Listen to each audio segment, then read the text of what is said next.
This channel does not promote any violent, harmful, or illegal activities. All content provided by this channel is meant for an educational purpose only. দুর্গাপুরের ডাক্তারি ছাত্রকে গণধর্ষণের অভিযোগ, ঘটনাস্থলে forensic team গিয়ে পৌঁছেছে। সেই ছবিটা সরাসরি আপনাদেরকে দেখাবো।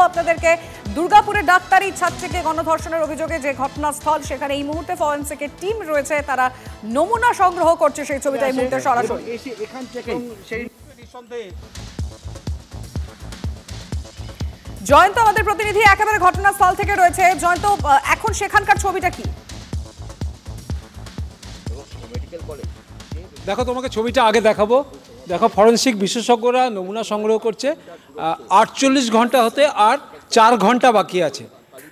শুক্রবার রাত্রি 8:30টার সময় ঘটনা ঘটে, অর্থাৎ আজকে 8:30, 48 ঘন্টা হয়ে যাবে।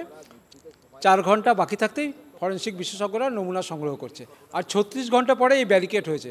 নমুনা কতটা পাওয়া যাবে সে বিষয়ে সন্দেহ দেখা দিয়েছে। যদিও নিয়ম অনুযায়ী যে ঘটনাস্থল থেকে নমুনা সংগ্রহ করা হয়, ব্যারিকেড করা হয়, রাজ্য এই কেন্দ্রীয় যে জাতীয় মানবাধিকার কমিশনের যে সদস্য অর্চনা মজুমদার এসেছেন, উনি উষ্মা প্রকাশ করেছিলেন যে ঘটনাস্থল ঘেরা হয়নি, নমুনা সংগ্রহ করা হয়নি।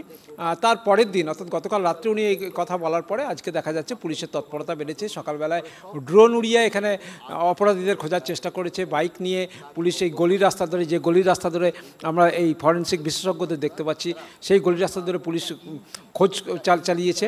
এখন দেখতে পাচ্ছি ফরেনসিক বিশেষজ্ঞরা এসছে বিভিন্ন জায়গা থেকে, তারা নমুনা সংগ্রহ করছে। কী ধরনের নমুনা এখন পাওয়া যাবে সেটা মানে প্রশ্ন সেটা, কারণ আমরা সকালবেলায় যখন এই এলাকার যখন খোলা ছিল, আমরা সকালে এখান থেকে রিপোর্টিং করেছি বিভিন্ন জায়গায়। শুধু আমরা না, বিভিন্ন সংবাদ মাধ্যমের প্রতিনিধিরা এখানে গেছে এই জায়গাটা দেখার জন্য। অনেক উৎসুক মানুষ এসে ভিড় করেছে। এরপরেও নমুনা কতটা পাওয়া যাবে সেটা নিয়ে কিন্তু প্রশ্ন দেখা দিচ্ছে। যে ছবিটা দেখাচ্ছি তোমাকে, দেখো, নমুনা সংগ্রহ করছে ফরেনসিক বিশেষজ্ঞ। দুর্গাপুরেই ফরেনসিকের দপ্তর আছে, তাদের বিশেষজ্ঞরা এসছে, নমুনা সংগ্রহ করছে। তারা যেটা জানাচ্ছে যে এখান থেকে এই নমুনা সংগ্রহ সেটা বড় প্রশ্ন ওঠে। যখন পুলিশের কাছে এই ঘটনার খবর গেল, তখন তো তৎক্ষণাৎ আগে যেটা দরকার ছিল সেই ঘটনাস্থল পুরোটা সিল করে দেওয়া, সেটা কেন করেনি? 36 ঘন্টা পরে এই যদি জায়গাটা সিল করে, তার মানে হচ্ছে একটু দেরিতে ঘুম ভাঙলো। আর ঘুমটা একটু এতটা দেরিতে ভাঙলো যেখানে হচ্ছে নমুনা সংগ্রহ করতে গেলে ফরেনসিক বিশেষজ্ঞ যে অনেকটাই দেরি। তুমি যে কথাটা বললে, পুলিশের কাছে একটু দেরি, আর সাধারণ মানুষের কাছে অনেকটা দেরি। আমাদের দর্শকরাও জানেন যে কোনো জায়গায় তারা সাধারণ মানুষ, তারা কিন্তু বিশেষজ্ঞ না, তারা জানে যে নমুনা সংগ্রহ করতে গেলে সেই জায়গাটা কর্ডন করে দেওয়া উচিত। পরীক্ষার পর কি বেরিয়ে আসে সেদিকে নজর রাখো জয়ন্ত।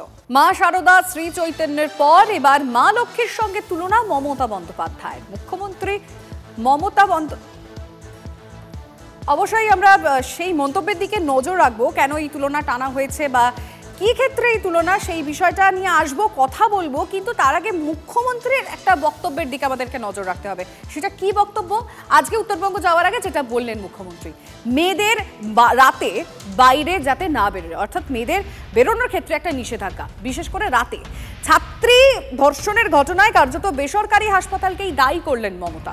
মেয়েদের রাতে বেরোতে অনুমতি দেওয়া উচিত নয়, জঙ্গল এলাকায় মেয়েদেরও নিজেদের রক্ষা করতে হবে, পুলিশ তো বাড়ি বাড়ি গিয়ে বসে থাকবে না, মন্তব্য করেছেন মুখ্যমন্ত্রী। আগে আপনাদের শোনাবো ঠিক কি বললেন তিনি। So all the private medical college, whose responsibility? How they came out in the night at 12:30. But private medical colleges also is to take care for their students, and especially the girl child at night time. They should not be allowed to come out in the outside. They have to protect themselves also. There is a forest area. আর তারপরে বিভিন্ন রাজ্যের ছেলেমেয়েরা যেখানে পড়তে আসে, এবং তাদেরও আমি অনুরোধ করব রাত্রিবেলা না বেরোতে, কারণ পুলিশ তো জানতে পারে না কে কখন রাত্রিবেলা বেরিয়ে যাচ্ছে। আর প্রাইভেট মেডিকেল কলেজেরও একটা দায়িত্ব আছে তাদের স্টুডেন্টদের টেক কেয়ার করা। পুলিশ তো আর বাড়িতে বাড়িতে গিয়ে বসে থাকবে না। এখন জঙ্গল আপনি কি কোনটাকে বলবেন? আরজিকর হাসপাতাল কি জঙ্গল? হাজরা ল কলেজ কি জঙ্গল? কোনটাকে আপনি জঙ্গল বলবেন? এখন যদি আপনি গোটা রাজ্যটাকে জঙ্গল বানিয়ে ফেলেন, তাহলে তো কেউ কোথাও নিরাপদ নয়। মূল বিষয় হচ্ছে যে মানুষ এই প্রবণতাটা এতটা বেড়ে যাচ্ছে কেন? কারণ তারা বুঝতে পারছে এটা, যারা এটা করে তাদের মুক্তাঞ্চল এটা। দুর্গাপুর গণধর্ষণ কাণ্ডে মুখ্যমন্ত্রীর মন্তব্যকে হাতিয়ার করে আক্রমণ করছে বিজেপি। দুর্ভাগ্যজনকভাবে নির্যাতিতাকেই দায়ী করছেন মুখ্যমন্ত্রী। বেশি রাতে মেয়েদের বেরোনো উচিত নয় বলেছেন মুখ্যমন্ত্রী। মমতার এই ধরনের অসংবেদনশীল মন্তব্য প্রথম নয়। আরও একবার দোষীদের পরিবর্তে নির্যাতিতাকে দায়ী করলেন মুখ্যমন্ত্রী। যে মুখ্যমন্ত্রী মহিলাদের পাশে দাঁড়াতে পারেন না তার রাজ্য চালানোর অধিকার নেই। সোশ্যাল মিডিয়ায় পোস্ট অমিত মালব্য।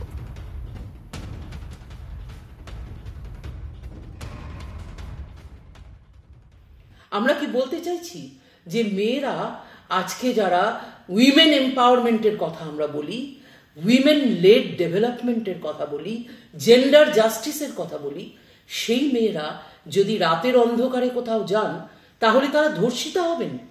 এই হচ্ছে আমাদের একমাত্র আমাদের রাজ্যের মহিলা মুখ্যমন্ত্রীর বক্তব্য। তিনি চাইছেন যে মহিলারা আবার সে মধ্যযুগীয় ব্যবস্থায় চলে যাক, যেখানে পর্দানসীন থাকবেন, ঘরের ভেতরে অন্দরমহলে থাকবেন। উনি আবার অ্যাডভাইস দিয়েছেন পরিবারবর্গকে, গার্জিয়ানদের, যে মেয়েদের বাইরে পাঠাবেন না। কি করে এই মেয়েটি রাতের অন্ধকারে বাইরে গেল, কেন সে বাইরে গেল, এ কি অদ্ভুত কথা। মুখ্যমন্ত্রী যেটা বলেছেন সেটা হচ্ছে সেই একটি private hospital, private medical college, তাদেরও কিছু ডেকোরাম থাকে, দায়িত্ব থাকে, যে সেখানে পাঠরতা একটি ছাত্রী সে কি করে ওই রকম অত রাতের বেলা বেরোবে, সে তার কলেজ প্রেমিসেস ছেড়ে বেরোবে কেন? প্রত্যেকটি হোস্টেল কর্তৃপক্ষেরও কিছু নিজস্ব দায়িত্ব থাকে। আর এটা তো ঘটনা, একটা জায়গায় 10.5 কোটি মানুষকে প্রত্যেককে তো ইন্ডিভিজুয়ালি পুলিশ সব জায়গায় কভার করতে পারবে না। মুখ্যমন্ত্রী যদি বলে থাকেন যে মেয়েরা রাত্রে বেরোবে না, আমি কমিশনে আমাদের কাজ হলো মেয়েদের এগিয়ে নিয়ে যাওয়া, মেয়েদের বিপদে পাশে দাঁড়ানো। আমরা ইকুয়ালিটির, জেন্ডার সেন্সিটাইজেশনের কথা বলি, ওমেন এম্পাওয়ারমেন্ট করাই। আমরা মেয়েদের কি করে আত্মনির্ভর হবে এবং নিজের পায়ে দাঁড়িয়ে সমান তালে, সমান মেধায়, সমান ক্ষমতা, সমান অধিকার নিয়ে চলবে এবং কোনো অংশে তারা যে কোনো পুরুষের থেকে কম নয়, সেটা আমাদের কাজ। আমরা কখনোই বলতে পারি না দিনের সন্ধে হয়ে গেলে 12 ঘন্টা সময় আপনি ঘরে তালাবন্ধ রেখে দেবো, বাকি 12 ঘন্টার মধ্যে আপনি কাজ করবেন। That's absurd in 21st century. আমাকে দেখতে হবে আমার সমাজ, আমার সরকার চালানোর জন্য আমার ল পয়েন্টে আমার কোথায় কোন কোন জায়গায় আমার গাফিলতি আছে, যেটা আমি ভীষণভাবে পেয়েছি। হাসিমারে পৌঁছে এ প্রসঙ্গে কি ব্যাখ্যা দিয়েছেন মুখ্যমন্ত্রী, শুনুন একবার। দমদম মেয়ারপুরে আমি কিছু বলেছি, আমার কথা ডিস্টর্ট করা হয়েছে। প্লিজ আপনাদের একটা রিকোয়েস্ট করব, আমাকে আপনারা কোয়েশ্চেন করবেন আর তারপরে ডিস্টর্ট করবেন। আমি ভাত খাই সেটা না বলে আমি ভাত বলে দিচ্ছেন। এইসব রাজনীতি আমার সাথে করার চেষ্টা করবেন না।